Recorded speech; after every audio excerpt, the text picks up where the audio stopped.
Hello बच्चों, नमस्कार। JAC board 11th exam की डेट आ चुकी है और बहुत जल्द ही एग्ज़ाम होने वाली है, जो 27, 28, 29 फरवरी को संपन्न होगी। उसके लिए मैं मॉडल टेस्ट लेकर के आई हूँ, जो राजनीतिक विज्ञान पॉलिटिकल साइंस का है।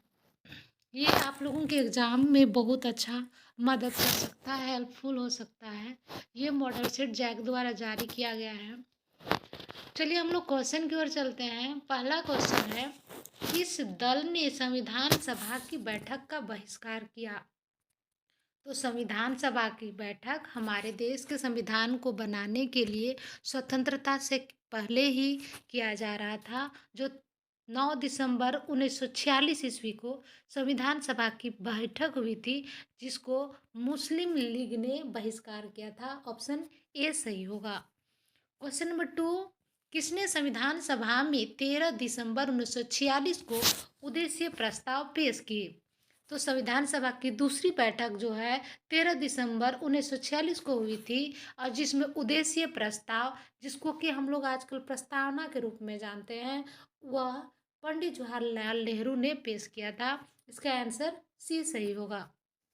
क्वेश्चन नंबर 3, न्यायालय के किस महत्वपूर्ण निर्णय में कहा गया है कि हमारे मौलिक अधिकारों में कोई कटौती नहीं किया जा सकता है?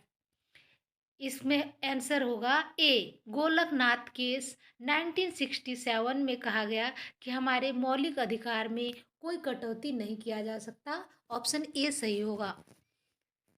क्वेश्चन नंबर 4, भारतीय संविधान में वर्णित इनमें से कौन सा अधिकार मौलिक अधिकार नहीं है? तो हम जानते हैं हमारा मौलिक अधिकार वर्तमान में 6 हैं। संविधान जब बना था उस समय मौलिक अधिकार 7 थे, जिसमें से एक मौलिक अधिकार को हटा दिया गया है, और वो है संपत्ति का अधिकार। इनमें से स्वतंत्रता का अधिकार, शोषण के विरुद्ध अधिकार, संवैधानिक उपचारों का अधिकार सभी मौलिक अधिकार तो हैं, लेकिन वर्तमान में संपत्ति का अधिकार एक कानूनी अधिकार है, अर्थात बी सही होगा, ये मौलिक अधिकार नहीं है। क्वेश्चन नंबर 5, भारतीय संविधान के किस भाग में चुनाव आयोग की व्यवस्था की गई है? तो भारतीय संविधान के भाग 15 में चुनाव आयोग की व्यवस्था की गई है। ऑप्शन ए सही होगा। क्वेश्चन नंबर 6, मतदाताओं के लिए तस्वीर सहित पहचान पत्र को किस वर्ष से अनिवार्य कर दिया गया? तो मतदाताओं के लिए पहचान पत्र फोटो सहित 1993 से लागू किया गया, पहली बार अनिवार्य बना दिया गया। ऑप्शन ए सही होगा। क्वेश्चन नंबर 7, किसने राजनीतिक क्षेत्र में महिला प्रतिनिधित्व को उचित माना? तो जे.एस. मिल ने राजनीतिक क्षेत्र में महिला प्रतिनिधित्व को उचित माना। ऑप्शन डी सही होगा। क्वेश्चन नंबर 8, राज्य के शासन में केंद्र का प्रतिनिधि किसे कहा गया है? राज्य के शासन में राज्यपाल को केंद्र का प्रतिनिधि कहा गया है, वह केंद्र सरकार का एजेंट के रूप में माना जाता है। ऑप्शन डी सही होगा। ऑप्शन बी सही होगा। क्वेश्चन नंबर 9, कितने एंग्लो इंडियन सदस्य को राष्ट्रपति लोकसभा में उचित प्रतिनिधित्व देने के लिए मनोनीत करते हैं? तो एंग्लो इंडियन सदस्य दो सदस्यों को मनोनीत करते हैं। ऑप्शन बी सही होगा। यहाँ 12 नहीं कहना है, 12 जो होते हैं वह कला साहित्य में सम्मानित व्यक्ति को लिया जाता है, मनोनीत किया जाता है, लेकिन एंग्लो इंडियन सदस्य 2 को राष्ट्रपति लोकसभा में उचित प्रतिनिधित्व के लिए मनोनीत करते हैं। ऑप्शन बी सही होगा। क्वेश्चन नंबर 10, लोकसभा में बहुमत वाले दल का नेता कौन है? लोकसभा में बहुमत वाला दल का नेता प्रधानमंत्री है। ऑप्शन सी सही होगा। क्वेश्चन नंबर 11, कोई मंत्री जो सांसद या विधायक नहीं है, उसे कितने समय में सांसद या विधायक होना अनिवार्य होगा? तो अगर कोई भी व्यक्ति सांसद विधायक होने के समय अगर वह विधानसभा के सदस्य या सांसद का सदस्य नहीं है, तो वह 6 माह के अंतर्गत वह विधायक या सांसद होना अनिवार्य होगा। ऑप्शन बी सही होगा। क्वेश्चन नंबर 12, राज्यसभा को धन विधेयक पास करने के लिए कितना समय दिया गया है? राज्यसभा को धन विधेयक पास करने के लिए 14 दिन का समय 14 दिन का समय दिया जाता है। अगर उस समय तक वह पास नहीं करता है तो ज्यों का त्यों वह धन विधेयक पास हो जाता है। तो आंसर होगा बी। क्वेश्चन नंबर 13, किसी राज्य के विधानसभा में अधिकतम कितने सदस्य हो सकता है? किसी राज्य के विधानसभा में अधिक से अधिक 500 विधानसभा सदस्य हो सकते हैं तथा 60 से कम नहीं हो सकते। वह 500 से ज़्यादा भी नहीं हो सकते, 60 से कम भी नहीं हो सकते। इसका आंसर डी सही होगा। क्वेश्चन नंबर 14, इनमें से कौन भारतीय संसद का अंग नहीं है? भारतीय संसद के अंग इनमें से प्रधानमंत्री नहीं है। ये राष्ट्रपति, लोकसभा, राज्यसभा सभी भारतीय संसद के अंग हैं, अर्थात ऑप्शन डी सही होगा। क्वेश्चन नंबर 15, किसी विधायक दल के कितने सदस्य एक साथ अपनी पार्टी छोड़कर किसी अन्य पार्टी में शामिल होते हैं तो उन्हें दल बदलू नहीं माना जाएगा?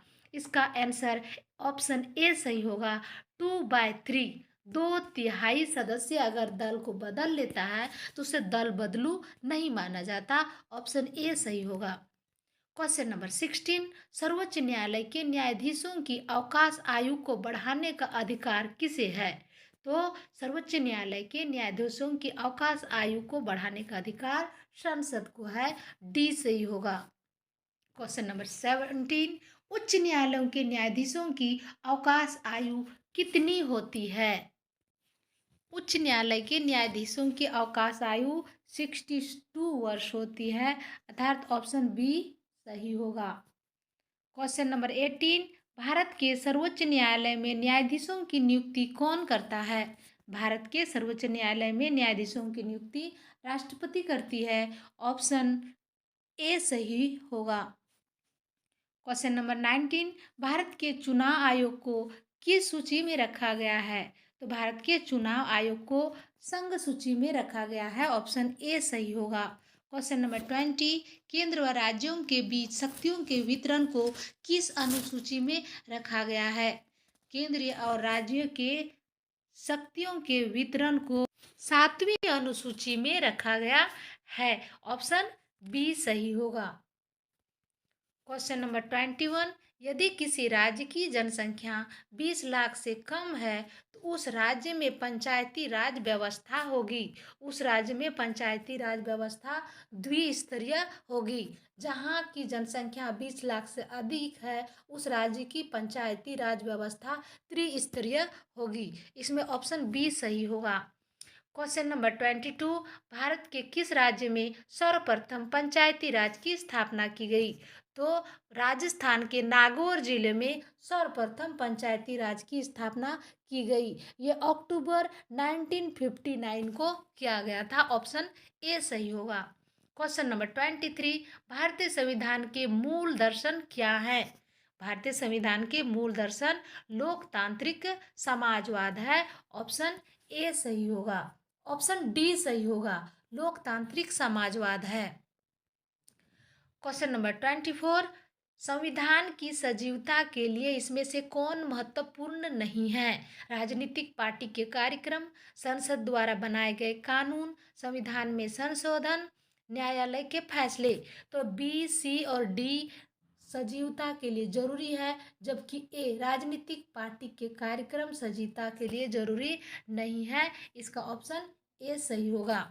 राजनीतिक पार्टी के कार्यक्रम पार्टी संबंधी कार्यक्रम होते हैं, जबकि संसद द्वारा कानून हमेशा बनाए जाते रहना चाहिए। संविधान में संशोधन भी जरूरी होता है, अगर वह जीवंत है तो न्यायालय के फैसले भी जरूरी हैं। ऑप्शन ए सही होगा। क्वेश्चन नंबर 25, भारतीय संविधान के किस अनुच्छेद में संशोधन की प्रक्रिया का वर्णन किया गया है? तो 368 में, अनुच्छेद 368 में संशोधन की प्रक्रिया का वर्णन किया गया है। ऑप्शन बी सही होगा। क्वेश्चन नंबर 26, किसे नई राजनीति के पिता कहा गया है? अरस्तु को नई राजनीति के पिता कहा गया है। ए सही होगा। पॉलिटिक्स नामक पुस्तक के लेखक कौन हैं? तो पॉलिटिक्स नामक पुस्तक के लेखक भी अरस्तु हैं। अरस्तु, ऑप्शन डी सही होगा। व्यवहारवादी क्रांति का जन्म कब हुआ? तो माना जाता है 1931 से 1940 के बीच में, अर्थात 1939 को व्यवहारवादी क्रांति का जन्म माना जाता है। ऑप्शन बी सही होगा, 1939 को माना जाता है। वोट देने के संबंध किस स्वतंत्रता से है? तो वोट देने का संबंध राजनीतिक स्वतंत्रता से है। ऑप्शन बी सही होगा। ऐसी समाज की कल्पना किसने नहीं की जिसमें न वर्ग होगा न राज्य होगा? तो कार्ल मार्क्स थे। वह ना राज्य चाहते थे ना ही वर्ग। कहने का अर्थ है धनी वर्ग गरीब वर्ग वह नहीं चाहते थे। वह समस्त समाज को एक समान देखना चाहते थे, जहाँ ना कोई बड़ा होगा ना कोई छोटा होगा, ना राज्य में कोई सरकार होगी। व्यक्ति स्वतः अपने से मर्जी से सबकी भलाई के लिए काम करेंगे।